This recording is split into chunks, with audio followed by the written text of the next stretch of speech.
Thank you so much for being patient with us as we wait for a quorum to gather through for this particular skill session. We've been journeying with you for the past 4 weeks, discussing about digital advocacy and sharing our skills and knowledge about it.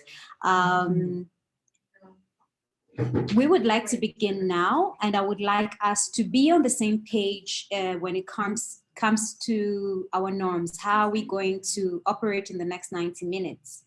So we respect your time and availability in view of the COVID-19 uncertainties. So we really appreciate that you invested time and you invested infrastructure and you invested the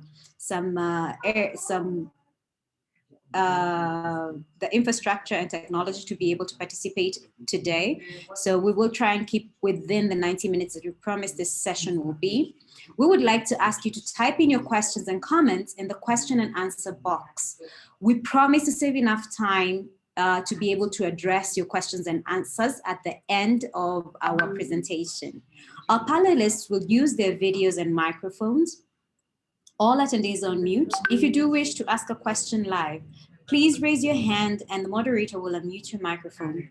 Let us be respectful of each other's opinions. We are all knowers and keepers of information. So please feel free to give your suggestions and comments and we will respect them. For introductions, as I said before, for the ones who are coming in right now, please type in your name, country, organization, affiliation in the chat box so that we can get to know you. Our hashtags for today are strong advocacy and digital advocacy. Feel free to tag us in your pages so that we can get more interest on digital advocacy. We have been able to provide for you simultaneous translations. As you know, Advocacy Accelerator does serve Francophone and Anglophone speaking advocates. Therefore, on your screen, you'll be able to see an interpretation tab at the bottom right. It's a global icon. If you speak a different language, and that is French, please click on the tab and select the language of choice and stick to that language. Please mute the other language and stick to that language only so that you can have a good experience in the next 90 minutes. Our presenters, as I said before, and speakers are also requested to use video only when speaking so that we can get a good experience, and turn on the microphone only when presenting. Otherwise, please stay mute. My name is Irina Lenga, and I'm the Knowledge Management and Community Engagement Lead at the Advocacy Accelerator. It is my pleasure to welcome all of you to our third session on the digital advocacy training. I'd like to welcome back the people who have been journeying with us for the last 1 month, and also to welcome the new people who've heard about this training and are interested in catching up in knowing about digital advocacy. I'd like to also inform you that all recordings and tools that have been used in the previous sessions shall be emailed to you once we are done with this session. We're looking at getting knowledge and sharing knowledge. So we encourage you to participate and engage actively throughout this session. I would like to introduce to you our content facilitation and training lead, who will be able to talk a little bit about organization and also introduce our presenter for today. Vicky Tallis, you're welcome. Thank you, Irene, and welcome everybody. Very excited to be here in our third webinar, and welcome again to those people who are new. We will definitely be sending you the recordings of the last 2 sessions, so you won't miss out on anything.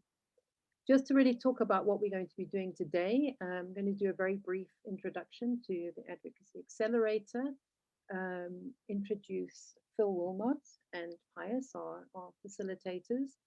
We're going to do a recap of last week, a short recap, and then really this session is really going to be a very practical session. So we're going to be looking at developing goals, strategies, and tactics. What was noted from the previous 2 sessions was that people really wanted to know about how to measure impact of our advocacy. So we're going to be focusing on that. We're going to revisit our theory of transformation. And as Irene said, we're going to have a Q&A session. We're also going to be doing our open space, which for those people who haven't been part of the process, after the 90 minutes, we'll have a 30-minute open space for those who can stay behind and discuss whatever's on your mind. So that is what we're going to be doing for the next 2 hours. Just a little bit about the Accelerator for those of you who don't know us. We're an Africa-focused learning and sharing platform. And our purpose is really to ensure that country and regional-based advocacy in Africa is effective and has a lasting impact. We ourselves are issue agnostic. We support the advocacy ecosystem rather than advocating ourselves. We really are clear about the critical role that's played by country-based advocacy in improving development in Africa. And so we want to, what we do is focus on optimizing opportunities for advocates in Africa to engage, share, and learn from each other, just like this 3-webinar series is doing. We provide space online and in person for advocates and networks to share evidence, approaches, and expertise. Our key aim is to strengthen local advocacy capacity. We want to increase the effectiveness of advocacy efforts and foster greater alignment and collaboration. We have built a network of advocates, technical assistant providers, and donors as key stakeholders. And we encourage those of you who are not part of our database to enroll and to become part of our advocacy ecosystem. Just to sum up, 3 words that we use to describe ourselves are disruptive, connectors, and inclusive. So we aim to disrupt traditional methods and models of development work and build an inclusive advocacy ecosystem that values peer-to-peer learning and local knowledge from an African experience. We also connect advocates to organizational development expertise and experience, and gatherers and advocates of data, research, and lessons learned across the field of advocacy. And finally, we are an inclusive organization. We seek to go beyond supporting existing advocacy efforts and provide services to amplify the voice of diverse change makers across the region. The reason for these 3 webinars was, given the challenges we're all facing during the COVID-19 pandemic, we've had to all look at our advocacy work. So what we want to do in these 3 webinars is really to understand and utilize digital advocacy strategies to ensure that all our work continues. I just want to introduce the facilitator for the webinar, which is Phil Wilmot, and we're really grateful that he's been able to give us expertise over the past 3 weeks. Phil is a community organizer, an organizational management consultant, a writer, and an educator. So he wears many hats and has lots of experience. Phil supports and participates in social and political movements across Africa, Europe, and the United States. Believing in people's power, Phil is committed to understanding and building with others. He's a co-founder and former director at Solidarity Uganda. He's a former fellow of the International Center for Nonviolent Conflict and reports extensively on resistant movements. And he's joined by his colleague, Pius, who's based in Uganda and has been doing a lot of work with Phil. So over to you, Phil. Thank you. Thank you, Irene and Vicky. It's great to see those of you who are back again, and for those of you who are new, welcome. This session will be a little bit different in that, you know, it's very practical. It's something that hopefully will help you plan a digital campaign. So many of you are prepared already with your pens and notebooks. Break them out. This is the time. We want you to get something down on paper. Just a draft, nothing perfect, but something to give you a starting point for refining a current campaign or building a new digital advocacy campaign. So just to remind us, last week we covered many things, but the main subject matter that we explored was innovative and controversial digital advocacy, case studies, tactics, stories from across Africa. How have people used digital advocacy to achieve their objectives and goals? We explored so many creative and very interesting case studies there. So if you weren't with us last time or 2 weeks ago when we started this series of workshops, I really encourage you to go back and watch those recordings, which you'll receive if you've registered for this session. We also covered digital direct action as one of the ways that change is made on the digital terrain. And we looked at the principle of making the invisible visible. This is really important to digital campaigning, of course. Taking an issue that not many people are talking about, that's not centered in the public discourse, and giving it some visibility in the digital space. So today we're going to build on that, and we're going to use what we've learned in the last two sessions. If you weren't there, don't worry. We'll still conduct this in such a way that you can still participate and gain from it. But we're going to be discussing how to set goals, objectives, strategies, and tactics for your campaign. And then we're going to address something that has been raised in the Q&A last week and the week before by many of you participants, which is about measuring and evaluating your impact as you do digital advocacy. So we'll share a few tools for doing that. So again, a reminder, you're going to need something to write with today. This is about you and what you take away from today. It's less about me talking and more about you getting something that can get you started. And a reminder that we do have a collaborative whiteboard. We started using it last week. The link is here on this slide if you would like to just type it in your URL and join us there. If there's any doodles that you'd like to draw, if there are any notes that you would like to post there, it's just see it as kind of a collective whiteboard. We can all just drop anything there, any musings, any thoughts that we have. On to the next slide. So today, as we look at campaigning, we're going to be looking at setting a goal, developing objectives that help us realize that goal, determining strategies that can help us deliver on those objectives, and then the fun part, of course, what tactics are we going to use that help us deliver on those strategies. So we're looking at kind of like a pyramid of strategies. So at the top here, you have your goal. Then below that, you have your objectives that help you deliver your goal, then your strategies, then your tactics. And this is a bit different from how digital advocacy is sometimes done, where we think about what's that fun thing we can do? Let's live stream this event, you know, let's create this meme or this graphic that we can share on social media. And that's all well and good, but developing a plan before doing all of that can help you get more impact out of the tactics that you decide to use. And so I just want to give some background, because as we talk about campaign planning, it can sound kind of vague. It can be difficult to follow. So I am going to share about a fictional campaign.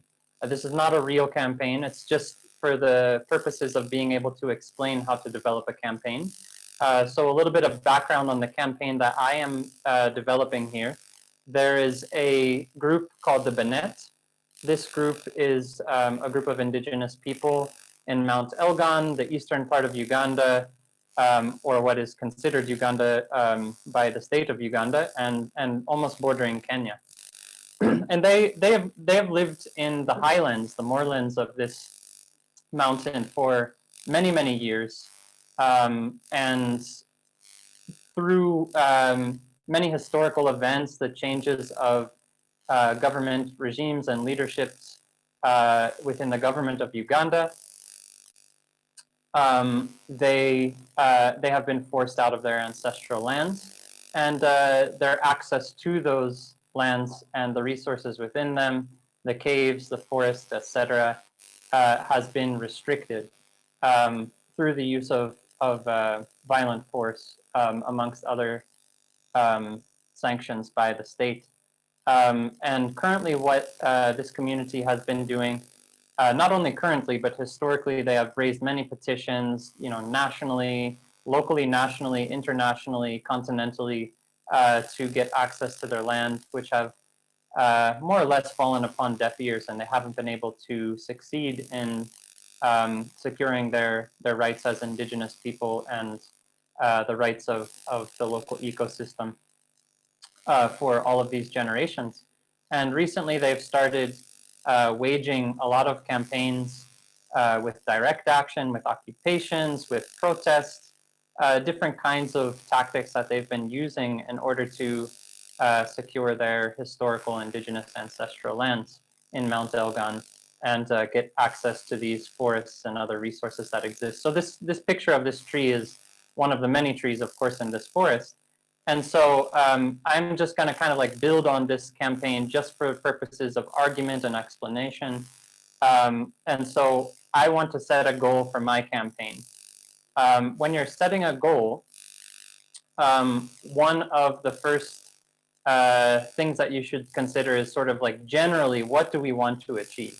It doesn't have to be very specific yet.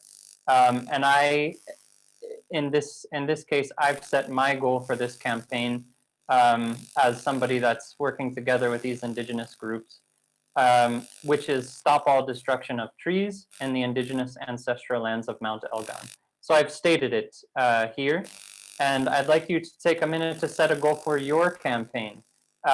Again, this is not like the total utopian vision maybe of what you want to achieve, but it is a pretty big and ambitious goal. Right now in this forest, a lot of the park rangers with Uganda Wildlife Authority are partnering with private business people. They're chopping down timber, they're stealing trees. And for these indigenous people, they say a tree is a brother, that they never heard of anything like an axe or a chainsaw until a lot of the development in this area by the state came into place. So it's a foreign concept to them to cut down these trees and sell them like for profit. Moreover, it's external parties doing this on their ancestral lands. So my goal here is to stop all destruction of trees in indigenous ancestral lands of Mount Elgon. So please, everybody take 1 minute, grab your notepad, grab your pens, and try to write down a goal. We're going to take 1 minute and then we'll be back.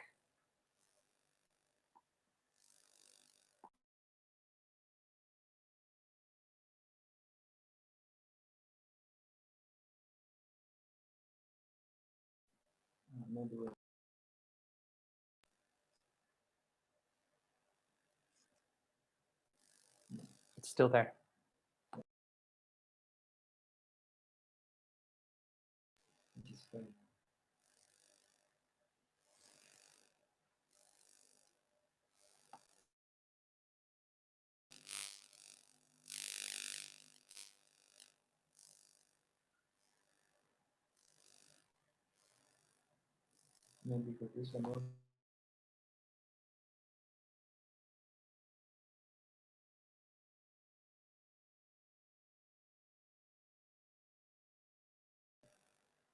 Okay, I hope everybody has been able to write down a goal, and it can be edited later, so it doesn't need to be perfect, but what we're looking at is a general goal for your campaign.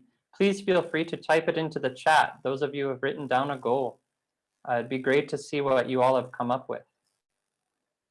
We can go on to the next slide. Sophie's got a goal there. End all forms of discrimination against the girl child in Africa. Very ambitious. But again, this is a general ambitious goal, right? Now, out of these goals, we can create some SMART objectives in order to help us realize our goal, achieve our goal. So in my campaign, I'm trying to keep in mind that these objectives should be specific, measurable, achievable, relevant, and time-bound. Many of you have heard this in your organizational planning and your movements. You have learned a lot about SMART objectives. I also sometimes add this second T at the end of SMART for theory of change. So does the objective, theory of change is basically asking, does the objective logically lead us to the realization of the goal? So that's one T that you could add. And basically the key here is to be as specific as you can. I think if you're specific and you're time bound, then you usually achieve most of the other things, the measurable, the achievable, the relevant. So let's have a look at the goals that I created for this campaign in solidarity with the Indigenous Bennett. So the first objective I've developed is to secure 3 public commitments from timber buyers not to buy from Mount Elgon park rangers by the end of July. Then I've also listed obtain 20 solidarity statements by other Indigenous African nations by the end of September. And then finally, open a restitution case for the loss of all these trees against the Wildlife Authority park rangers by the end of the year. So you can see that each objective has kind of a deadline. It's measurable. For example, 3 public commitments, 20 solidarity statements, 1 restitution case. Is it achievable? Is it related or relevant to the goal? So the number of SMART objectives, it might be 1, it might be 8, it might be somewhere in between. You want it to make sense for the scale of members or coalition stakeholders, or members of your movement or campaign that are active, right? You want to be able to have different points of entry. For example, here, lawyers might see themselves in this restitution case. There's a way to invite them to the table to contribute what they have to offer. Same with the private sector, right? Some of these timber buyers can make a pledge publicly that they're not going to buy from this particular area anymore. So these SMART objectives help you to begin to think about who is in our networks and how can they help us achieve what we want to achieve. So take a minute. We're actually going to give it 2 minutes this time because we're developing more than one goal. These are more specific things than the goal, right? These SMART objectives. So take 2 or 3 minutes to write down a few objectives. You don't have to be totally comprehensive here. We're just asking for a few objectives that can help you achieve your goal.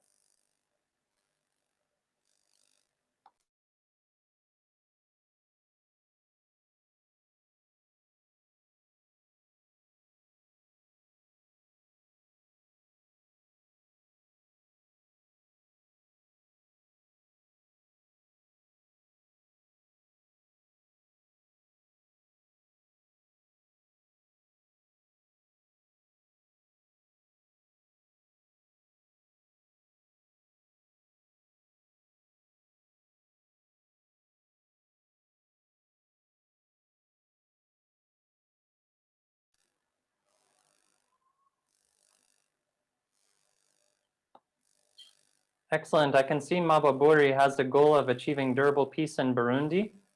So now I would love to hear some of the objectives. You might write 3 or 4, but just share one with us in the chat.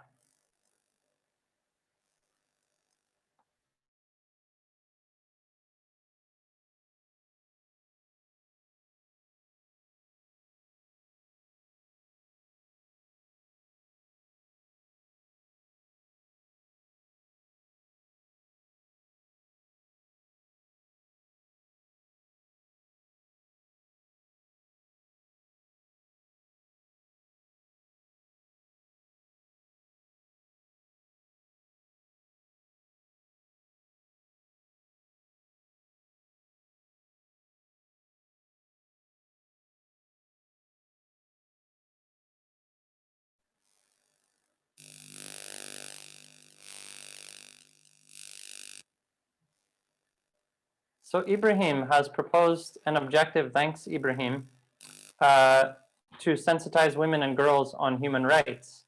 So Ibrahim, is there anything that you can do to be more specific and time-bound about that? How will you, for example, sensitize women and girls on human rights? And what's your time frame? What's your deadline to achieve that? How will you measure it?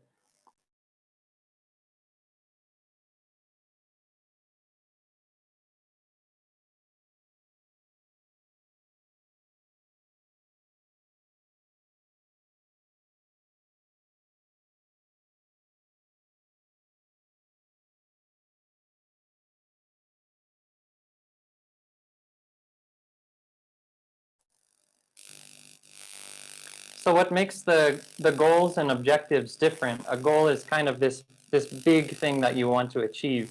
And then objectives are little pieces of that feed into the goal. So, if you're talking about, for example, I can see from Jeffers, the Bennett's goal is to relocate back to the ancestral lands by 2022. So Jeffers, what could be an objective that helps get you one step closer to that goal?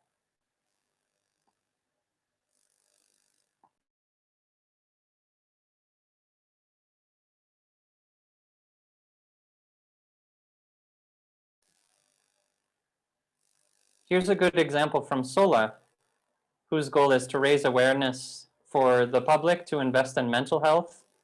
One objective being leveraging on social media posts, creating a link for people to sign up to donate. So that gets more into strategies and tactics.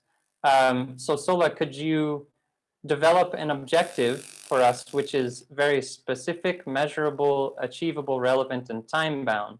How would you, that sounds like it's getting closer to specific, but how would you measure that? And what's your deadline going to be?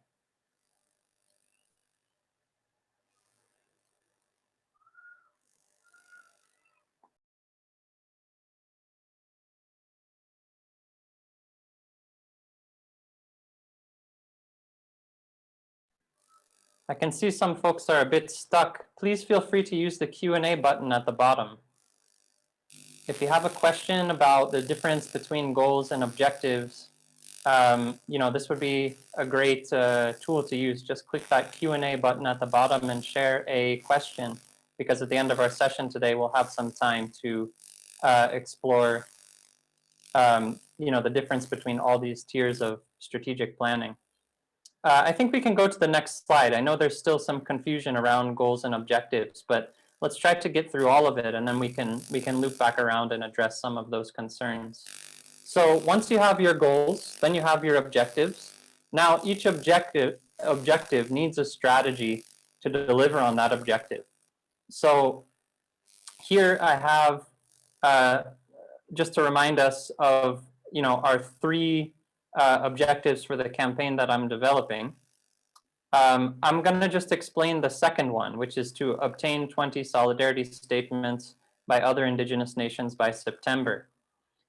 So in order to do that, I need to have a strategy that will help me deliver on that objective.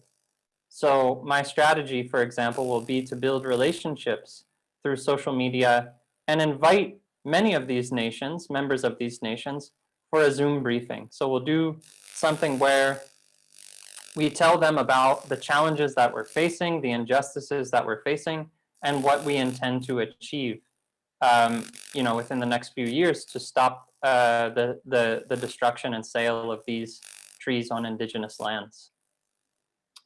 So that would be a strategy that helps us achieve the objective. So take some time for each of your objectives, just list a few things that you're going to do to achieve that objective. And again, we're not getting down into the very, very tiny tactics, the specific tactics. We just want kind of the general ideas. So let me give another example with this third objective, which was to open a restitution case for the loss of all trees against the Wildlife Authority by the end of the year. So in order to do that, we'll need to have done a few things. One is to develop a campaign which is called Trees Speak. So we're going to take placards or pieces of wood, and we're going to write sentences and post them on the trees as though they're speaking out to those who are cutting down the trees. Sentences that say, "Don't you know that I'm the one supplying you oxygen?" Sentences that say, "I provide such and such kind of medicine for the treatment of human and animals." Just different kinds of ways of giving those trees voices.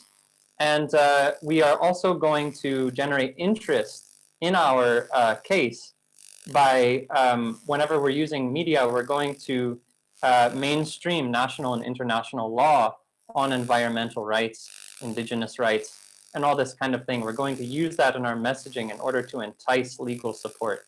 So again, we're not saying here what are the kinds of posts we're going to make, what are the exact content of that post, but we're developing a general strategy which can help us deliver on that objective. So again, it gets more specific. The goal is the least specific, Then we get to the objectives, which are a little bit more specific. The strategies are more kind of actionable, right? They're instructive. They tell us how we're going to deliver on the objectives. And then next we're going to get to tactics. But before we do that, take 2 or 3 minutes to write down some strategies that can help you achieve your objectives. And share them, please, in the chat. Any that you think is well developed that you would like to share with other participants here. Can I just ask for when people are sharing in the chat, if they could click to panelists and attendees, because a lot of people are sending to the panelists and the other people can't see that. If we could just, you go to the 2 and you just click down and you say panelists and attendees, that would be great. Thanks.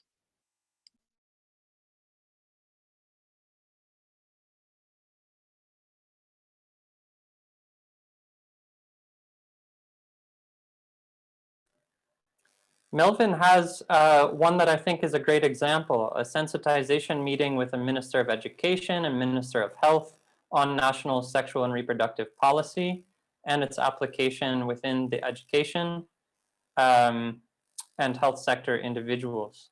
So that's a general strategy, yes, that can help deliver on one of your objectives, Melvin. Excellent. Francis Sakwa. The objective was to get more budget to sexual gender-based violence department. And the strategy is to lobby and participate in the budget making processes. Excellent, excellent. That strategy will help you deliver on that objective. So now we're going to get to the more specific and fun part, which is the tactics, right? So to use the example that Sakwa just provided, his strategy was to lobby and participate in the budget making processes. So what are going to be those tactics that help you lobby in that budget making process? So here I'll give the examples of some of the tactics from the campaign, this fictitious campaign that I am developing. So for that second strategy of building relationships through social media and inviting these nations for a Zoom briefing, obviously we're going to have to do some research. Who are these indigenous nations? What are the indigenous peoples across Africa and elsewhere that are so active online and always publishing statements and giving solidarity to other indigenous peoples? And then we're going to use direct messaging. We're going to reach them through their inboxes and say, hey, would you be interested in learning more about our struggle and our issues and our quest for justice? And then once we identify, say, a few dozen of them, we're going to convene them for an actual Zoom briefing. So that will be one of the tactics. And maybe out of that Zoom briefing, there are signed statements that people offer to develop from their respective indigenous nations. Maybe we decide, let's do a Twitter storm. Let's all get on Twitter. This is going to be our particular hashtag. These are going to be the tactics that we use on Twitter to get to shift the discourse and attention toward this particular issue. Another example, if you go to that objective of opening the restitution case and its accompanying strategy of developing this Trees Speak campaign and generating interest amongst the legal community by the way we mainstream national and international law in our messaging, we're going to need a number of tactics for that. We're going to need storytelling and documentation through photography, right? We need to create the signs, whatever crafts we use to visually depict the statements that each tree is making.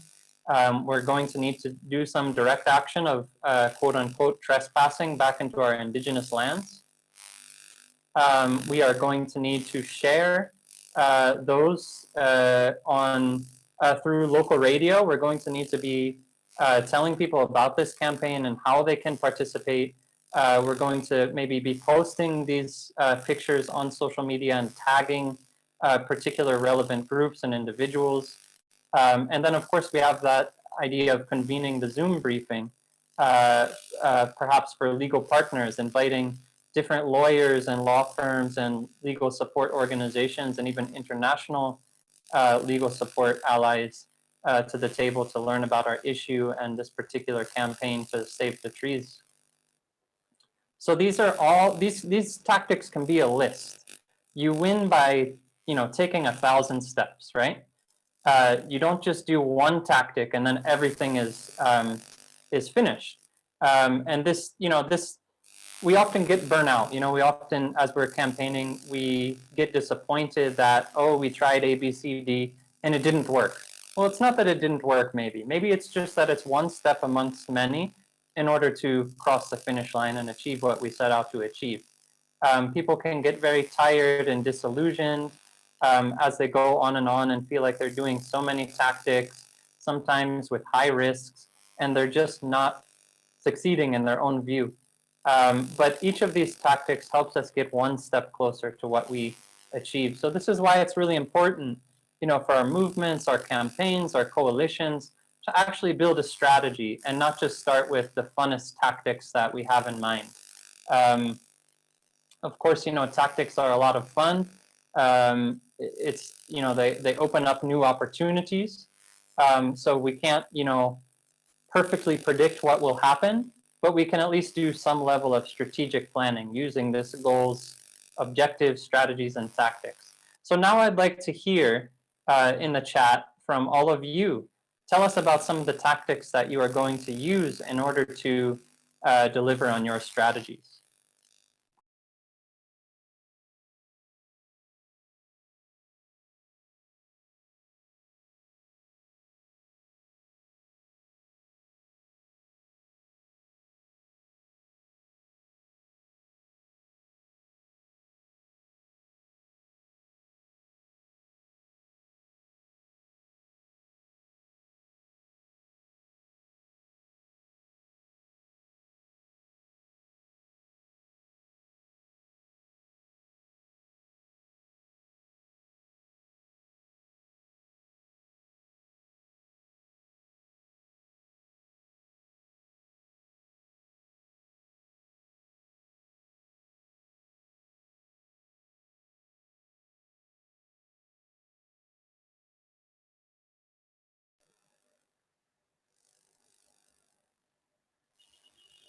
Excellent, Sheila, thank you. Using local radios, Zoom briefings, documentation. So you can be as specific as you want, Sheila. What kind of documentation? Will it be, live streaming videos on Facebook? Will it be photography that you're then going to share at a press conference? What, you can be as specific as you'd like.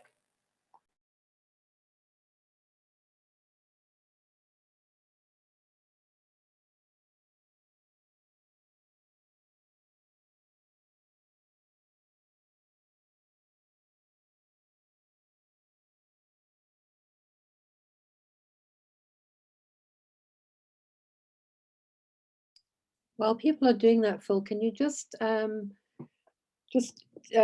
people are a bit confused about the difference between strategy and tactic, and if you could just explain that a little bit more again, please. Thanks. Brilliant, thank you. So the difference between strategies and tactics, a strategy might be something, let's just take this, this first strategy that I have listed here on this slide, which is to identify what might pressure or persuade the buyers of these trees to stop buying from this particular community where it should be illegal to chop down these trees. So that's a general strategy, right? We have to determine what is going to persuade or deter them from buying these trees. And we're going to use social media platforms wherever those buyers are active. So if their business is on Facebook, we might target their business on Facebook. But we're not saying exactly how we're going to do that yet. The implementation and the how is where we get to tactics. So obviously we're going to need to research them. That's one of the tactics that we'll use, is to research them. Maybe we're going to develop some memes, some graphics, some visual content that will expose maybe some of these buyers that have been conniving with the park rangers. Maybe we're going to show up at their offices and refuse to leave, and we're going to do a Facebook live stream until they make a public commitment on that live stream to stop buying timber from this particular community. So the tactics are more specific than the strategy. These are like the little pieces, the little ingredients that help you make the full meal of the strategy.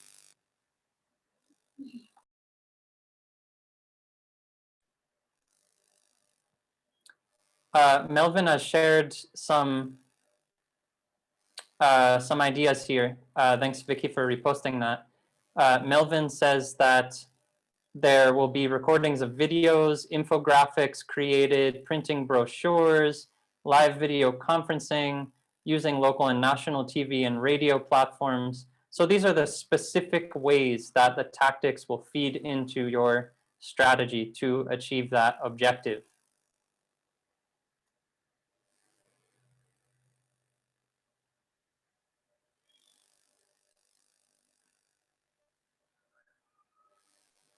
Excellent. So please feel free to share a few more tactics that you've come up with.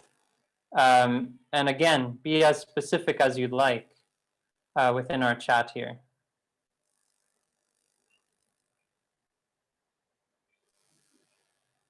Brilliant. Naomi has a few excellent comments there as well. We can go to the next slide.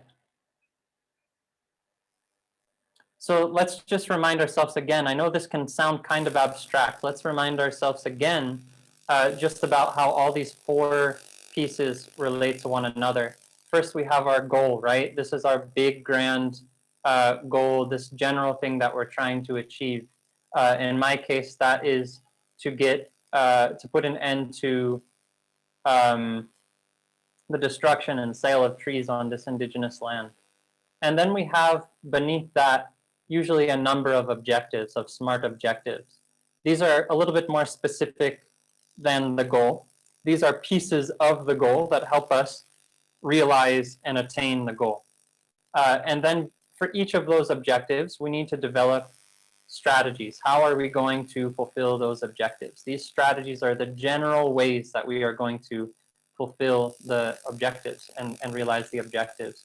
And then under each strategy, you have a number of tactics, not just one, but a number of tactics that can help you succeed in your strategy. So I know it can be a little bit abstract, and I would encourage you, if you feel a bit lost, to revisit this recording. I know we don't have a lot of time. This is like a crash course. Sometimes we're able to be in a conference for 5 full days, hashing out, vision, mission, goal, objective, strategy, tactics, operational considerations, risks. We don't have the luxury of tons of time to be together working with you all individually on this webinar, but we will have the recording of this webinar. So please feel free to revisit or get in touch with me if you'd like additional resources that can help you. Excellent. On to the next slide. Great. So let's think about the tactics that we've created. Let's just take a moment to get up from our seats, stretch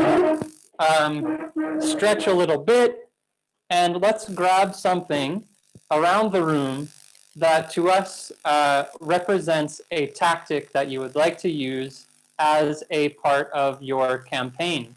And just as we did last week, tell us what you grabbed around the room, share it in the chat, tell us how it relates to one of the tactics that you want to use. So I am going to grab my water jar because we are going to use some tactics that involve showing up at the houses of these buyers of this timber, and we are not going to leave until they agree not to buy from that community anymore. So we're going to need some water because we're going to have to be camping out there, the 10 of us that go. So tell us what you've grabbed around you and what tactic it represents.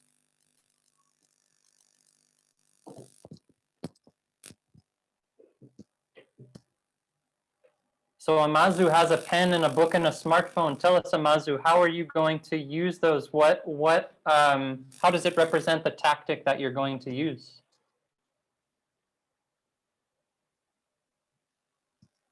And Sophie says that she grabbed a poster that she'll use for illustrations on how discrimination affects girls.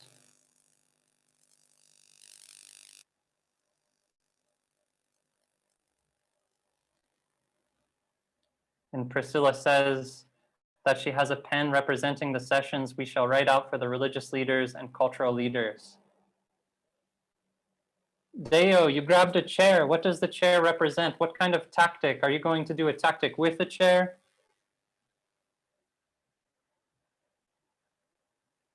And Badolo says a paper representing a policy brief to be developed during the campaign. Abioye says that they grabbed a phone to record videos and design infographics. Excellent. Brilliant, Comrade Robo, a pen, because it represents the soul behind education, and the power behind the ink represents the message we will be spreading. Brilliant.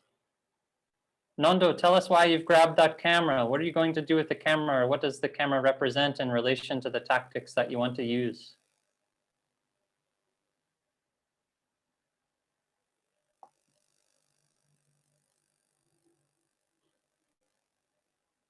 We have a question that's also come in about the tactics being for offline campaigns or digital campaigns. How do you escalate an online campaign? Yeah, these are great questions. One of our recommendations throughout the past 3 weeks has been that even during a pandemic, you're never fully offline or fully online. You know, the digital world is part of our world. And a lot of the tactics that we do are in one place or the other. A lot of the tactics that we do are in both spaces. So even when we bring this water to go and camp at the personal homes of those business people until they agree to stop buying this timber, we're going to be doing, you know, Facebook live streams so that everybody can watch what happens there. Excellent. Kelvin has also grabbed a glass that will be used to make noise around the community. That's a very, very creative way, especially during a pandemic, to, you know, practice the social distancing, but you still have an action that's in real life, right? You can hear all of your neighbors banging their glasses at the same time of the day, creating a lot of noise in favor of your cause. Brilliant. Excellent. So please continue to share in the chat what you've grabbed and how it represents the tactics that you're going to use. That's excellent. So let's go ahead. I know this is very dense information that we're sprinting through. Let's go ahead to the action star. So this is the tool that helps us with action planning, and it can also help us with evaluating the impact of our actions. And there's a little, if you'd like to learn more or read more later, there's a URL at the bottom of the slide where you can learn more about the action star. So let's go point by point through the action star. There are 8 considerations of this action star. And the idea is, yeah, you can go to the next slide. The idea is that if you feel well prepared for about 6 to 8 of these 8 key points in designing your tactic, then, you know, it's probably going to help you in as part of your campaign, as part of your advocacy work. So the first consideration in the action star, the order doesn't really matter, but the first step we'll be looking at here is the target. So in your action, who is the target? A target is somebody that you want to do something as a result of your action. So a target might be some people that you want to recruit into your advocacy campaign. It might be a particular politician that you want to table a piece of legislation. It might be a, you know, in my case of this fictional campaign that I've been sharing, targets might be these indigenous nations that we want to create solidarity statements in solidarity with our struggle. So who are you trying to move? Who are you trying to either persuade or force to take an action? That is your target. And then next we have the audience. So the audience is sometimes the same group as the target, but usually not. Usually an audience, these are kind of the onlookers, those who are witnessing the particular action. And especially with digital campaigning, we have to remember that our audience is not always the people right in front of us, right? sometimes we are playing to the audience that isn't there, right? Sometimes we are live streaming a particular action where there might only be 10 people, but there are 5,000 people watching or 200 people watching, right?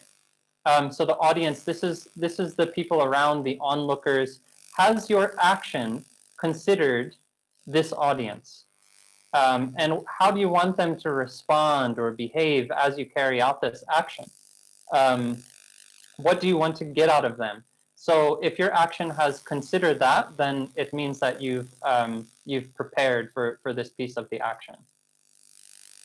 And then the third point of the action star that we'll discuss here is what we call points of intervention. So you can actually go to the next slide and we can walk through these.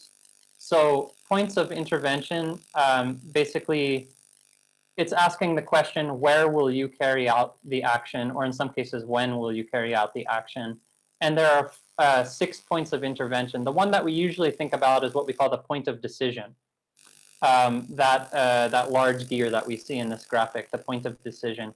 So the point of decision is usually like a place like Parliament or a town council or wherever particular policies are made or decisions are made that will affect the community at large. So often, protests are organized at Parliament because we know leaders there have the power to make a particular kind of decision. Or we target, State House or, a local leader's office because we know that they hold the power to make a decision that affects many people. So that's only one of 6 points of intervention. I just kind of want to sprint through these points of intervention. Again, we have URLs at the, sorry, can you go back? We do have URLs at the bottom of each slide if you want to learn more. But just quickly, the point of consumption is a place where something is bought or consumed. The point of production is a place where something is made. So say like a factory where there's like a particular item being made. And then we have the point of destruction. So in this case, that might be the ancestral highlands where these trees, as part of my campaign, are being cut down by the park rangers and illegally sold at night to business people. So maybe we'll do an action at that point of destruction. The point of assumption is kind of interesting. The point of assumption is intervening at that place where society has a popular assumption and trying to shift that assumption. So when miniskirts were being outlawed in Zimbabwe and Uganda, the kind of propaganda was that miniskirts are only for sex workers. And nobody else wears them. And because of the stigmatization of sex workers, this law was getting a lot of popular support, this law of outlawing miniskirts.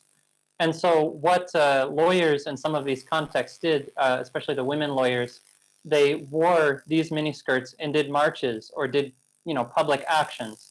So they were intervening at the point of assumption, right? They were trying to say that the assumption is that these miniskirts are for sex workers only. We say no, these are for professionals, these are for all people in society, and we all deserve respect and should have the freedom to determine what we wear. So they were intervening at the point of assumption. And then finally, the point of opportunity would be like a time in the calendar, say like a holiday, or say Earth Day. In the case of my campaign, we might consider, really publicizing something about the trees, or getting the national media to cover our movement or campaign on that particular day because we know it's kind of trending in the calendar at that moment. So a good action finds at least one point of intervention. On to the next slide, thank you. And next we want to consider, does our action, does it win us more allies? You can go to the next slide and we'll explore what that means. So we have something here, it's a tool that we call the spectrum of allies. I really encourage you to read more about it beyond this, this recorded session, this webinar today. It's a really, really useful tool for helping us determine who we are recruiting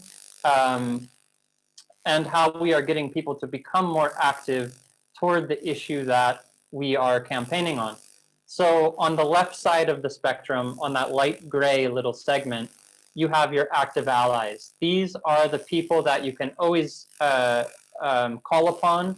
They're very reliable. If you ask them to do something, they'll do it. And sometimes they'll even be contributing to your campaign without you even having to kind of poke them to do something. They're very active, right? On the extreme end, that dark purple, you have your active opposition.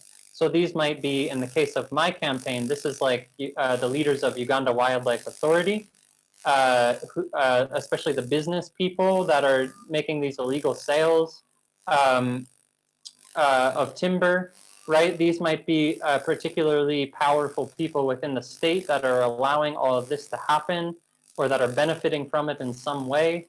So these are people that are, you're very unlikely to ever convince them to support you of your in your campaign because they have objectives that are categorically opposed to your own objectives, right?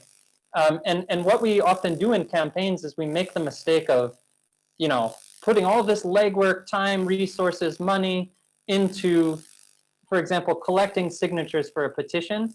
And then we bring that petition to our active opposition and we say, look how many signatures we got, please help us. And of course, the opposition just takes all of that hard work you did, crumbles it up and throws it away into the waste bin, right? Because they don't want to do that thing on the petition that you're asking for. And they have the power to say no. So the spectrum of allies helps us think in more nuanced ways about where power exists in society. We don't just have active allies, and we don't just have active opposition, right? So here in this version of the spectrum of allies, we have three other categories. One is the passive allies. So these are people that kind of support you in theory. They might like your Facebook posts. They might even share some of the graphics or infographics that you put out, but they're not so active. They're not very proactive. And then we have neutral people, people that don't even care about your campaign. They just exist in society. They feel like whatever you do is either too political or it's part of NGOs and that doesn't apply to them. You know, these are just generally people struggling to get by in life.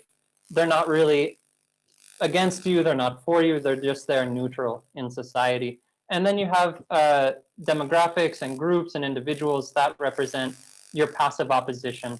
So these are people who may not want to necessarily harm you, but you know, they benefit from the system. So let's use the example in the campaign that I was sharing with you earlier of these businesses that are buying timber from Banat indigenous land.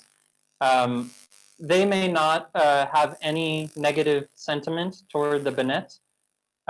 They might not want to harm the lives of people, but the fact is they're really benefiting from the system that exists. They're benefiting from the active opposition that chops down the trees and sells it to them at a cheap cost, right? So they're kind of content where they are, even though they may not want to harm us directly.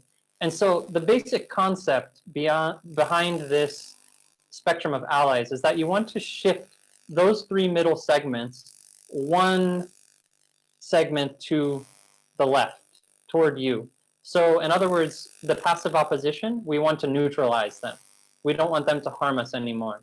That's why part of our objective in this campaign is to get public statements from them that say we are not going to buy any timber from this area anymore. The reason being, we can't really expect them, right, to come to the streets and be on the front line of our marches.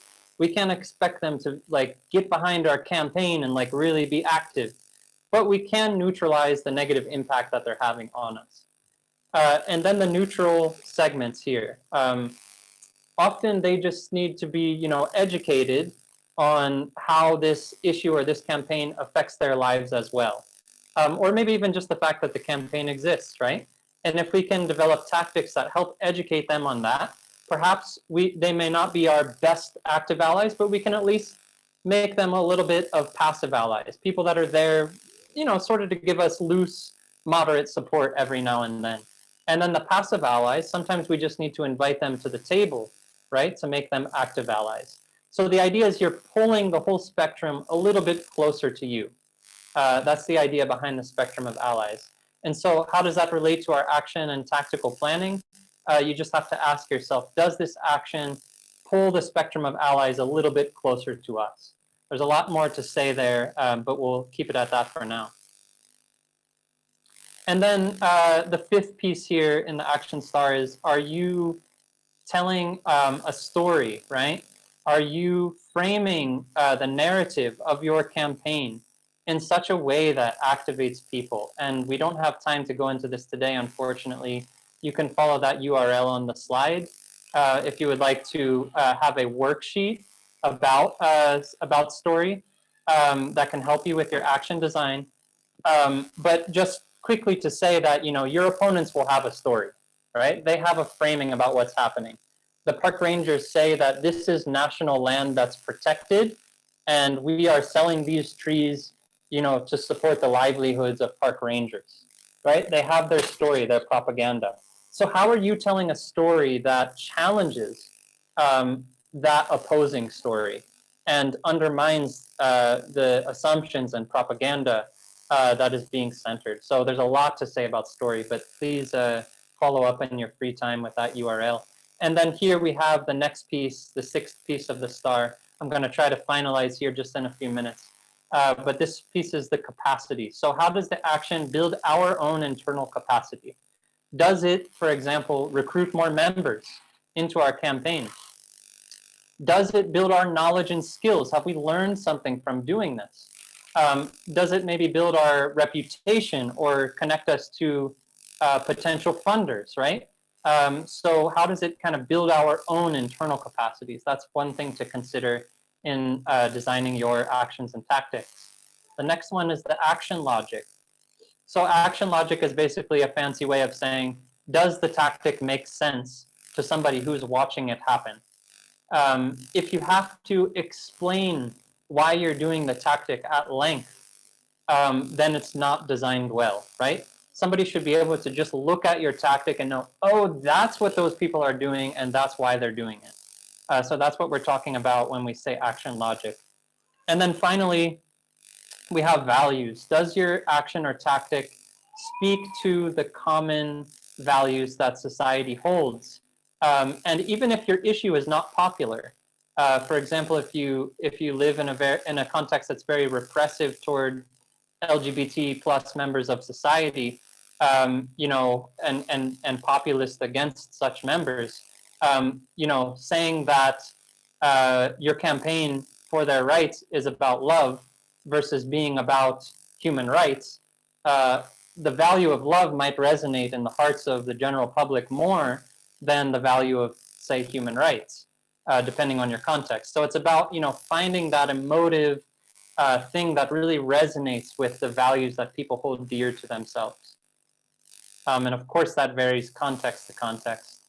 And so basically what we want to ask ourselves with this action star is, has this tactic helped us? So we can use the action star to plan tactics and determine whether a particular tactic might help us achieve our campaign objectives. But we can also, you know, do a post evaluation after we pull off the tactic. And we can say, you know, did we succeed in actually targeting our target? Did we identify like a very strategic point of intervention? Was the story clear? You know, did we resonate with the values that people hold? And you can actually even create a little scoring system out of this. If you give each point of the action star like a maximum of 3 points, therefore like a total of 24 points, you can actually score yourselves. And you can do that both before and after, and then compare. So if you found that, you know, before you thought this tactic was going to achieve 20 out of 24 points, and then after, when you do the evaluation, you're like, oh man, this actually didn't achieve everything. The point of intervention wasn't as good as we thought. We didn't actually get more allies, and we only got 10 out of 24. Then you can reflect as a campaign team on why. Why was the outcome different from what we anticipated, and how can we learn from that as we choose new tactics going forward? So this is, you know, this is like a really helpful tool for, you know, both planning and evaluation, and then the comparison of the two. We can go on since we're a little bit pressed for time. Just a quick mention, we've been looking at this theory of transformation over all 3 sessions during this workshop these past 3 weeks. And just, you know, to help us reflect on how our campaigns fit into a broader ecosystem of transformation. So even if our campaign is mostly symbiotic, if you're joining us for the first time today, we do encourage you to go back to the first recording and learn more about this theory of transformation. But that being said, you know, if your campaign is mostly using, you know, the typical levers of the system to achieve change, how have you, for example, partnered with those who are trying to dismantle the system? How have you partnered with those trying to rebuild the system? So, for example, in my campaign of Indigenous folks trying to stop the illegal destruction and sale of trees, perhaps they're mostly using, you know, social media posts and that kind of thing, which would be symbiotic. But are they partnering with the groups that are occupying the park rangers' offices and stopping them from being able to do work at that office? Are they partnering with those who are practicing the interstitial change of, you know, preserving their traditional practices regarding herbalism, regarding medicine, regarding animal grazing in the caves, which the state is not allowing them to do, but they're saying, no, this is our indigenous land. We're determined to continue to do it. So how does your campaign fit within this ecosystem of transformation? And how can you partner with those who have different approaches than yours within that ecosystem?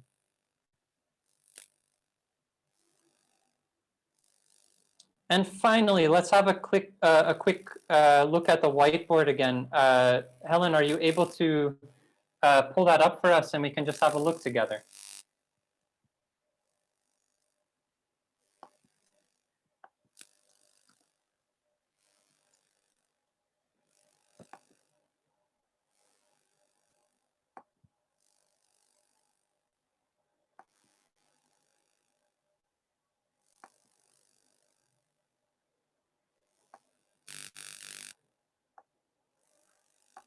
Okay, I'm just sharing the link in the chat. Whoops. I'm just sharing the link in the chat. If any of you would like to join us and have a look at that, I'll just share my screen directly to have a look at the whiteboard together. So we can see some content from last time. Wow, it's like a lot of people have dropped in some of their notes. This is excellent. So please join us at that link later and have a look at some of the goals people have developed, some of the objectives they've listed, some of the thoughts that they've had throughout the course. I can see Melvin here has developed a whole tree of goal, objective, strategy, and tactics. So it'd be great to look at that and critique it and consider how it might you know, impact your own strategic planning. That's really excellent. Brilliant, brilliant. This looks great. I hope that was a useful tool for all of you. We can jump back into the presentation, Helen, and I think we're now at the Q&A portion.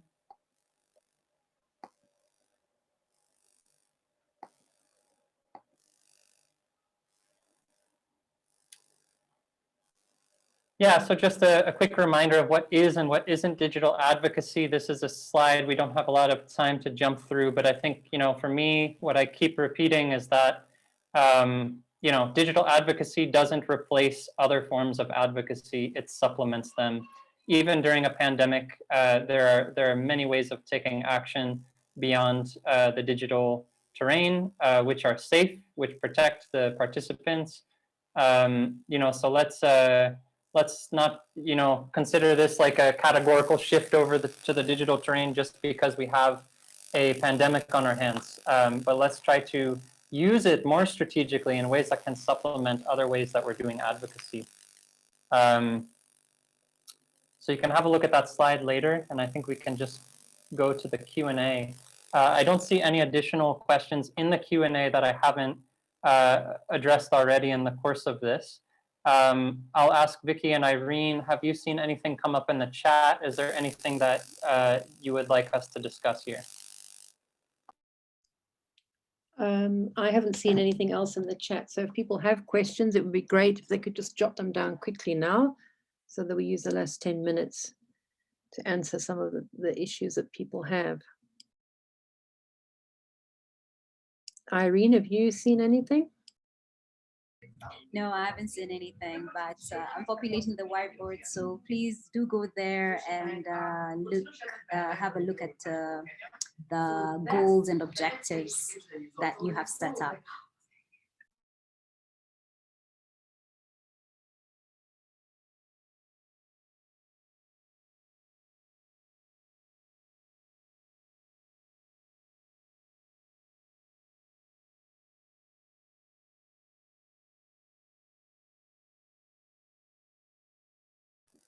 I can see a question from Calvin, or at least Calvin has a hand raised.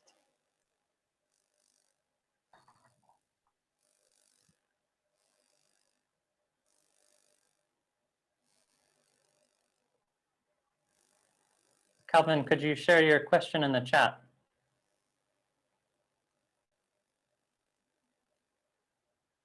I just also want to say that the content we've explored in these 3 sessions is I would say, general principles for developing digital advocacy and being more strategic about it. There are also very concrete recommendations and trainings and resources that can help you learn more specific things, like how to make a video that is impactful in calling people to action, how to expand your Twitter following, how to use TikTok to mobilize. A lot of these resources do exist, and we are compiling them as Advocacy Accelerator to share with you. Hi, Phil. There are now 2 questions in the Q&A section. Robson would like to know, what is the best response when you try and partner with those of a different approach, but they are hostile towards you? Yeah, I mean, that's a great question. I've experienced that a lot. When it comes to method of advocacy, if we, Helen, can you go back to that slide of the triple Venn diagram? Often in traditional civil society, a lot of us kind of stick in this symbiotic, making change within the means of the system. And then we have groups that are working to rupture and damage the system. And I think this is often where we butt heads methodologically. We might have, direct action, grassroots, youth-led groups that are trying to, dismantle or rupture the system. And then we might have the more historical, larger, INGOs, NGO coalitions that work mostly within the means of the system. And in my experience, these 2 groups don't always love each other. And they don't always find ways in which their work, even on the same issues, can complement each other and work toward greater power against a common enemy or toward a common objective. A lot of things comes down to relationships when you're an organizer, understanding the relationships that you hold and who you are in relation to each other. Appreciating that we don't use the same methods, but might have the same goals, and how can we, get the most from one another. I mean, it will really vary depending on your particular context and what you're specifically asking. But, the fact is that change is made in quite a number of ways, and we can all gain a deeper appreciation for the ways in which change is made. Thanks, yes, Phil. Calvin has a question as well. Oh, Calvin I wanted think to it's more of a logistical. Yeah. That we'll send recordings to Calvin. He'd missed the other sessions. But Priscilla would like you to take us to the slide on what digital advocacy is and throw some more light on that. Great. So one of the myths about digital advocacy is that it is about sharing, posting, anything that we agree with. What we are trying to encourage here is that all advocacy, all campaigning should have a strategy if it's to make impact. Sometimes campaigns begin when there's been a viral video, say of police brutality or something of the kind, and you're trying to build on that momentum. Just because it kind of emerged organically doesn't mean that we should discard the need for strategy and planning. In fact, we should build on the momentum that exists. So we're trying to show that we need to do some more strategic planning and thinking if we want to have a deeper impact. That said, the best rule of thumb is to not do nothing. Right? We need to at least start and head in some direction. I know sometimes in these webinars, it seems like we are prescribing a very linear start with step 1 and end at step 5. We all know that reality is more complicated than that, and we can appreciate that our planning exists in parallel and at the same time as change that's happening in the real world. So just a few things here from what is digital advocacy. We're talking about campaigning for a change that you want to make using online tools. We're talking about building community around a common cause through using these digital tools, building more followers, bigger networks, more stakeholders that can use digital tools, social media, all kinds of online tools to the advancement of that cause.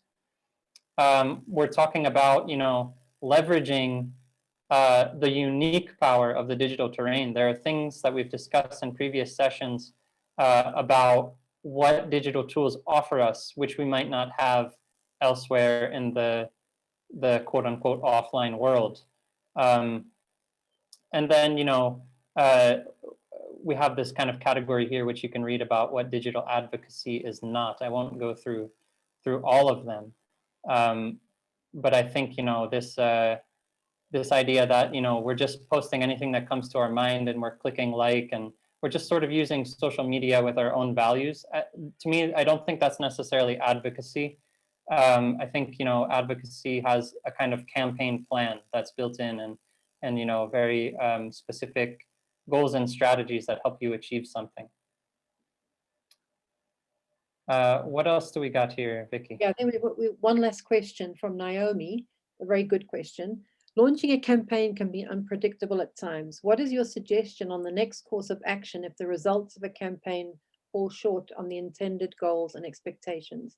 Do we persist and stick to the same plan using the same goals, objects, tactics, and strategies, hoping they will catch on? Or do we go back to the drawing board and change our course of action? That is a great question, Naomi. Thank you for asking that. Of course, we go back to the drawing board. Sometimes you can persist. Sometimes you can completely make revolutionary changes to your strategies. That will depend on the particularities of where you find yourself in the course of your attempts to develop your advocacy and your campaigning. I recommend that you determine with your team how often are we going to reevaluate? Do we need regular, meetings to do that? How often and where? Do we need to call, these kind of one-off, extraordinary kind of meetings in order to re-strategize? Sometimes that's called for, and sometimes timing really matters, especially with digital campaigning. If you're 12 hours, behind the trends, then sometimes you're too late. So I would say this goes for campaigns that don't involve digital tools as much as well, that you should give yourself that leeway to re-strategize and rethink and change course. Campaigning is kind of like a map, right? You have where you are now and you have your destination, and there are many ways to reach that destination. You set out thinking, this might be the best way, but there might be a roadblock somewhere or a traffic jam, or you might run out of fuel, right? So you're going to need to know the map at large in order to kind of recalibrate and make new decisions about how to reach that goal. Thank you, Phil. We have a few more questions. I'm not sure if we have time for those. Maybe one or two more, if we can just give quick answers. Somebody asked about strategic advocacy planning. How do we get them to hear it? And a second question is, soon we are launching our campaign on SGBV. What should I consider in terms of digital before the launch? And I think that, yeah, those are the questions. Great. So I would encourage the person who asked the last question to watch our earlier 2 recordings. It's, it's hard to say without much more context. I didn't really understand the first question. The first question is around strategic advocacy planning, and I'm assuming it's how do we get the target to hear what we're saying, the delivery part of it. Yeah, so we discussed this in a previous session, I believe, about some targets, they may not be on social media, they may not have a Twitter account, and perhaps that's what you're really trying to do, is to get them to hear you, and they're just really not an internet person. Or maybe their institution doesn't have any account on any social media platform. So you have to keep yourself open to making the decision that maybe digital tools are not what's going to help us here. Or maybe, we can identify a secondary target. For example, in the case study that I've been sharing today, this fictitious campaign, maybe it's very difficult to get the big bosses of Uganda Wildlife Authority to, call their park rangers to stop chopping down these trees and selling them. But maybe there are funders, of the Uganda Wildlife Authority, people that give grants or segments of the tax base that support that particular institution, who are more active on Facebook or one of the social media platforms.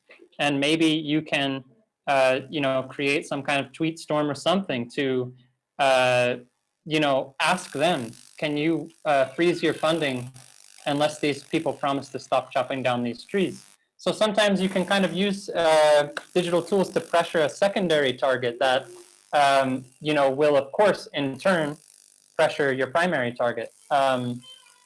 But again, all of it depends on the kind of particularity. So you have to undertake that planning, map out the relationships. Who is it that supports the target, and how can we influence them if we can't use digital tools to influence the target directly?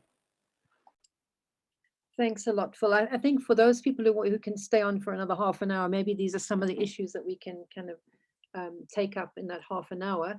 There are some other questions on monitoring and evaluation, and I would encourage people to sign up on our database so that you get informed. We will be having a series on M&E for advocacy, which I think is really going to be great. And if people are interested in that, we will be sending out information on that quite soon.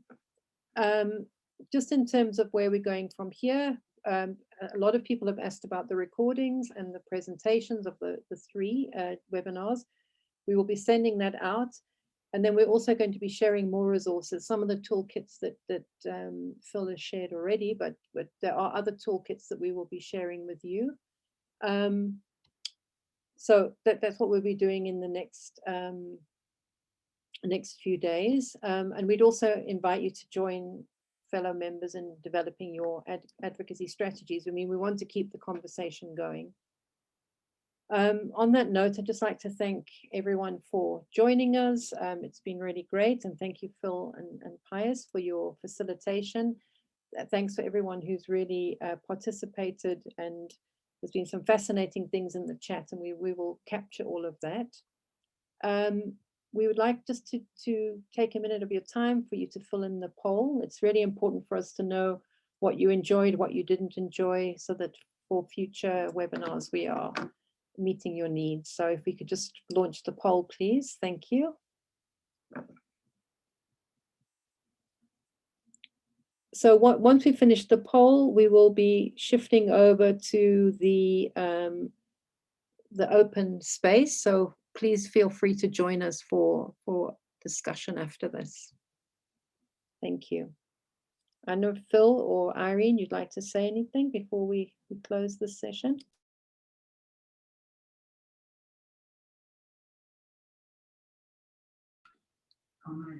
Just to thank you all for staying on for the full 90 minutes. It's been interesting reading on the chat.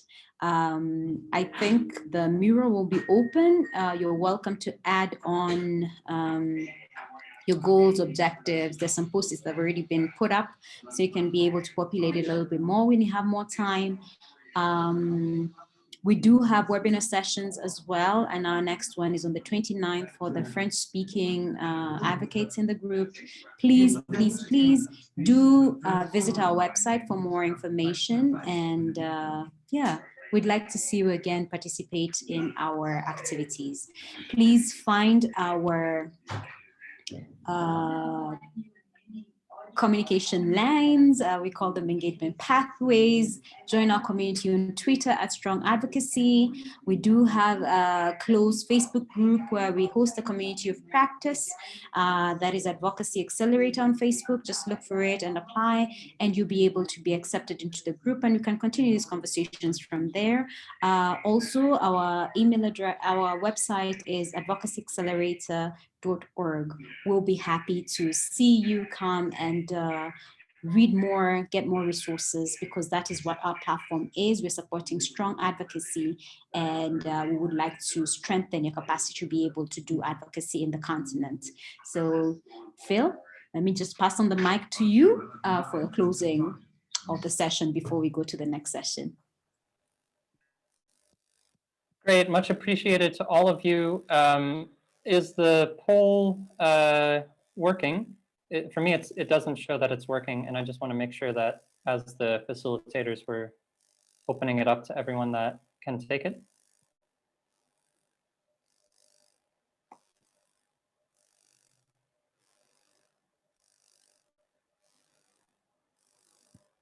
I'll assume all is well on that front. So we're just going to take like a 2-minute break here. So feel free to get up and grab a drink or take a bio break. For those of you who would like to join us for an open discussion, we are going to open the floor to any topic, any comments, any questions, and share our thoughts with one another in just 2 minutes.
Welcome back, everyone. Those of you who have given us the next 24 minutes of your time to have this open space together around this beautiful pot of pumpkin leaves. I just want to make kind of an interesting comment that one of our members here, Robson, invited me to do a WhatsApp training with members of the Rural Teachers Union of Zimbabwe. And that was one of the best facilitated trainings that I've been a part of during this entire pandemic.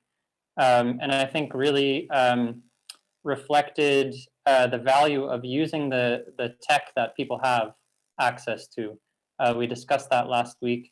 as one of kind of like a key principle for expanding our reach as we do digital campaigning. You know, it's not about using all these technical tools. It's about finding people where they are and on the technology that they're using. And if any of you, Robson, I'm throwing this on you. If any of you are like interested in learning more about how to run a WhatsApp training, I would recommend that you reach out, and perhaps he puts you in touch with some of his fellow rural teachers of Zimbabwe that can advise you on how to do that. So the floor is open. And here are kind of like our ground rules for participation. If you have anything that you would like to say, whether a question you want to pose to the members here, whether a comment, you just use this little raise hand feature at the bottom. We will then help you, we will call you into the space and to give you space to talk at that time. So does anybody have something that they would like to start us off with?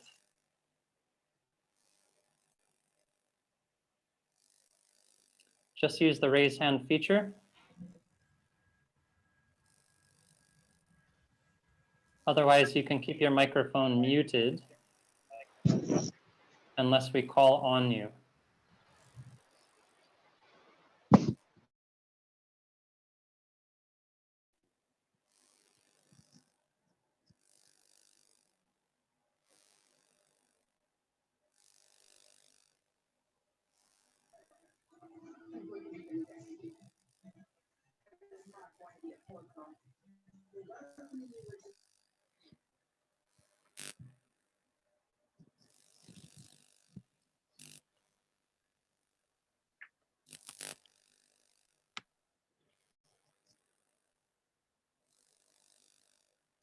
I don't see any hands.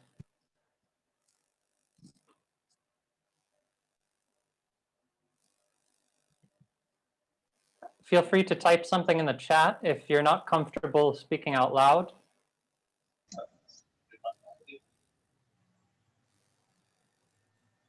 Okay.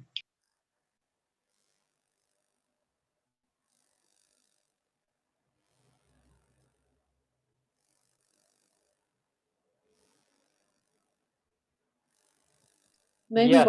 oh, sorry. Yes, we do have one hand. Mababoli, is it Mababoli? Yes, I'm sorry, I'm not going to ask a question, but rather understand more what is this session is about, because I was afraid of jumping in without really knowing what is happening.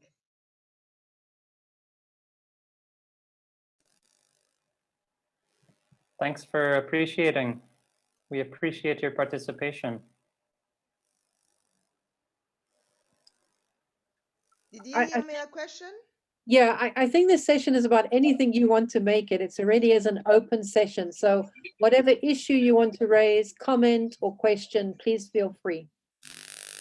And it doesn't have to be about digital advocacy or campaigning. It could be, but if you want to soapbox about the issue that you're working on, if you want to tell us a quick African folktale from your traditions and upbringing, whatever you would like to share here is completely open.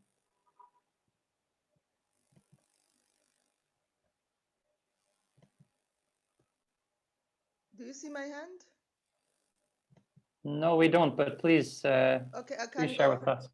Yes. Okay, I would like to, one of the tools for digital campaign we have been using in my organization is using Petition.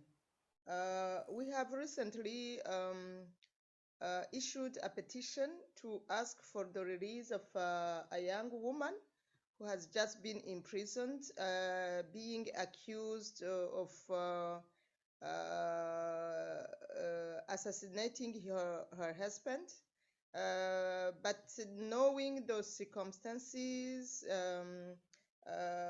surrounding the murder of his husband, we are clearly maybe we cannot say she's innocent, but we are convinced that she has no role in the assassination of her husband. And then we issued a petition asking for her release because she is breastfeeding a 2-month baby. And we have been also, of course, bringing in some dispositions which have been violated. We just stopped there, but in our heart, we are convinced that she is not guilty. And then we issued a petition for her release. Today we were happy that the justice has asked for her temporary release, but she is still in prison. So what further actions can we do for strengthening our petition, which has got around 8,000 people signing? But we would like to do something else now that she was about to be released and that she is not finally. And another subsequent question is about to know how can you evaluate the result of your petition.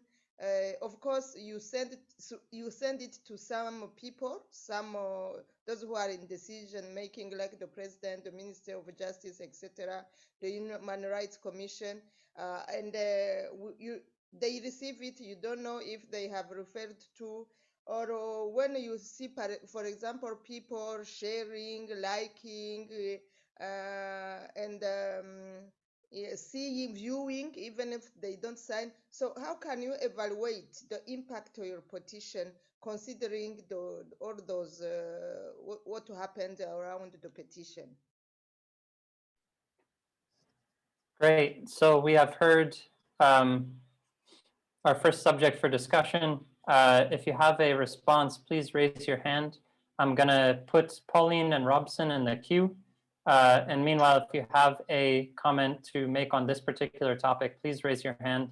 And I'll also encourage you to watch again the recording of last week when we explored similar campaigns on similar issues that involved a lot of petitioning, as well as other digital strategies that supplemented those gatherings of signatures.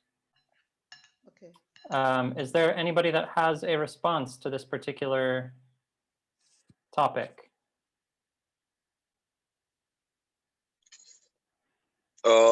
Thank you, Comrade Phil. Mine is not a response in particular from the previous speaker, but I just wanted also to comment, especially in relation to the topic that we are having. I'm not so sure if I can go on or I'll come in later after some people have responded to the previous speaker. I think Robson will give space to was it Pauline to share first, whose hand was raised, and then we'll turn it over to you, Pauline, Robson. So Pauline, you have the floor. Yeah, hi everyone. Mine was in relation to what the previous speaker has mentioned about the effectiveness, because sometimes we invest a lot in using different methodologies and in terms of the processes for advocacy. And even as we're engaging using these tools, like she mentioned something related to petitions and all that. And sometimes if you're using, say, tweet chats or doing the digital campaigning and all that, how will you be able to gauge how effective your message has reached the audience? And of course, even if you do something like a behavior change analysis or something of the sort, how then would you attribute that it's based on the kind of advocacy you've done using that platform that you're getting the results? So it's closely tied to what the previous speaker was actually asking about. And that's what I'm more interested in getting feedback on. Thank you. Great. So before we give the floor to Comrade Robo, is there anybody that would like to respond to the previous two speakers? Please raise your hand if you have a response. Use the raise hand button.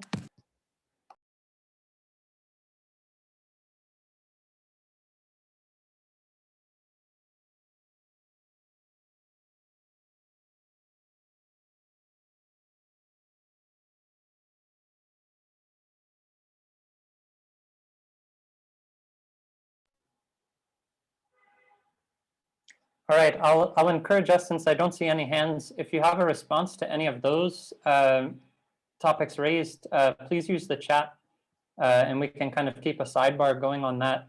Otherwise, Comrade Robo, let me give you the floor. All right, revolutionary greetings, everyone. Thank you all for affording me this time to speak and also interact with you on such an important discussion, especially digital advocacy. Taking into consideration the environment that we are operating in at the moment, where in some countries, like in my country, there's a lockdown. So even if we have matters of which needs to be addressed through constitutional means like demonstration and what, the regulations to do with the COVID-19 are not even allowing people to gather. But however, we can use this topic which is under discussion, some of the inputs of the discussion that were coming in to come up with even a successful digital advocacy plan.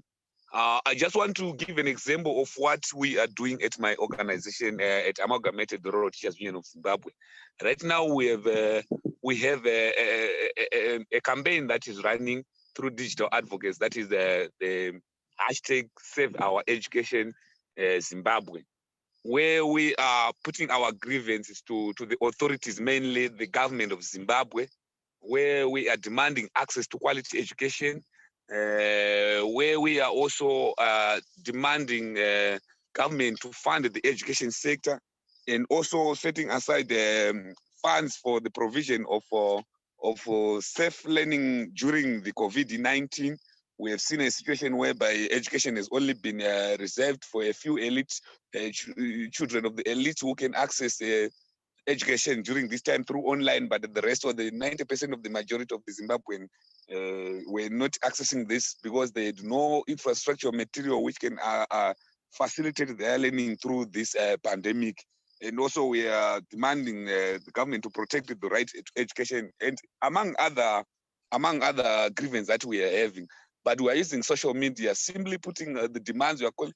We have actually mobilized our teachers and the general citizens to come up with the grievances in order to save the crumbling education sector. So each teacher will write his or her own placard with the message, then take a picture, go to Twitter, you tagging the authorities, that is the ministry official who are responsible for education, the president of Zimbabwe, then also inviting by tagging other people to do the same. And this has gone viral, and we are even escalating this struggle.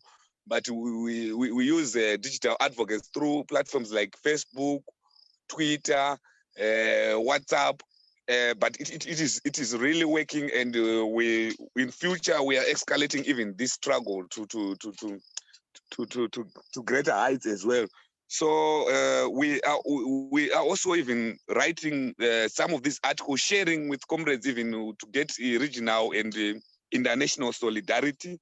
And we have seen statements coming in from our regional comrades, as well as also from our international. So the issue of digital advocates is of paramount importance. And thank you so much, Comrade Phil.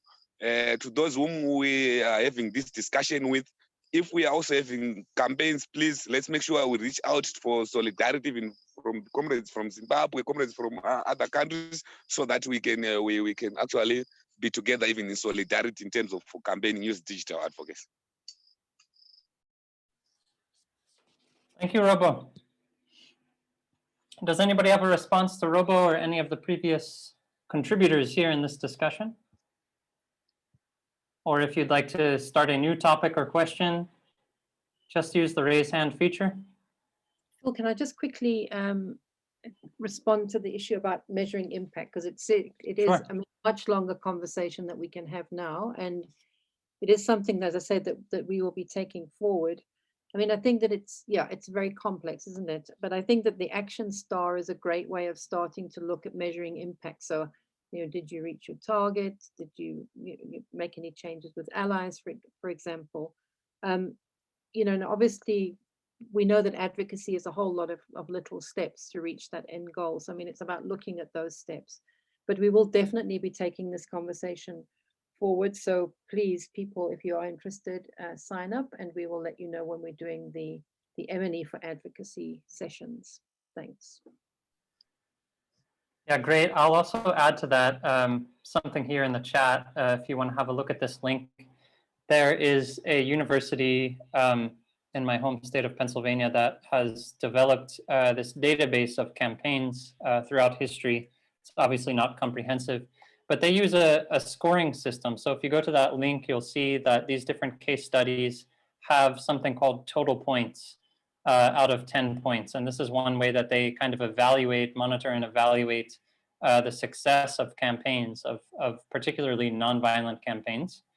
And their system is kind of interesting. They have a scoring system, which I think is like 1 point, did you survive? 3 points, did you build your capacity? And then 6 points, did you achieve your goals? So if you achieved half of your goals, maybe you get 3 out of 6 points. So that's one kind of scoring system, which is a bit unique in terms of evaluating the impact of a campaign. It was not designed for specifically digital campaigns, but I imagine could be adapted.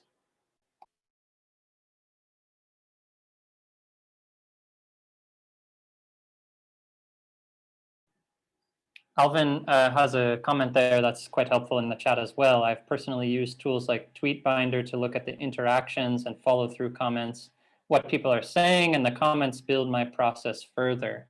That's great. It's excellent to use such tools that can enable you to adapt quickly to the changes that are, happening so rapidly on the digital terrain.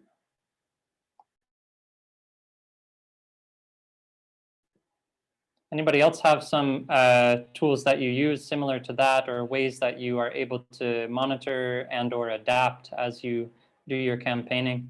I'll give the floor back to Catherine, who has a raised hand.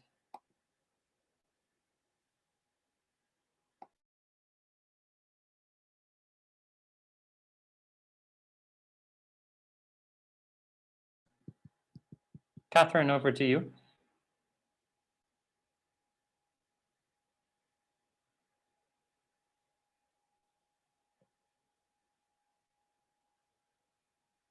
Okay, perhaps we lost Catherine. Is there anybody else that would like to respond to this topic or share anything else? We have 5 minutes left.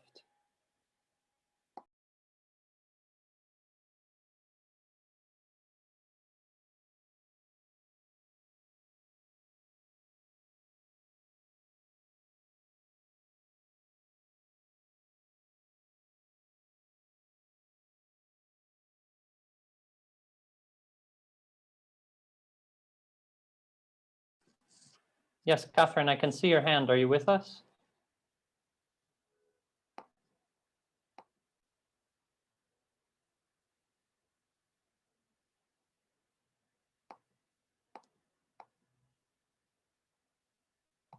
Okay. Do you hear me now? Yes, we do. Yeah, okay. I was just acknowledging what you have just said, because when I look at the star action star, I could eventually make a name on something. When you talk about allies, for example, I could see who I worked with, even those people who are not from my organization. Yeah, maybe there are some steps which you jump, or that you don't know to do correctly. So I think this action star can actually help me help us in our future campaigns.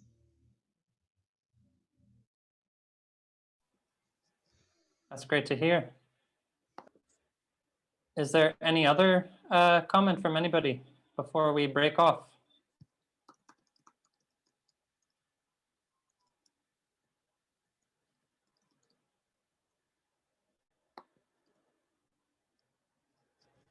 I've shared the link to the action star in the chat box here for those who, like Catherine, may want to use it going forward.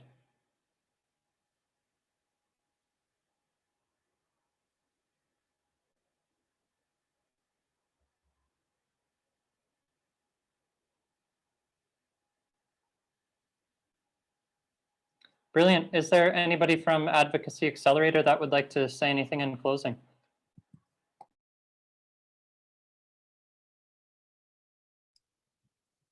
I think just saying thanks once again to you, Phil, and to all the people who stayed behind. And please, once again, really stressing that people sign on to the database and be informed of what we've been doing and what we are going to do in the future. And yeah, this has been a really great 3 weeks. I think that we've all enjoyed it. So, and it's really been insightful, and it's great to hear what other people have been doing. So if we could also, keep sharing our experiences and our campaigns. As Alvin says, let's engage further, and he's given us his Twitter handle. So let's do that. But thank you very much, everyone.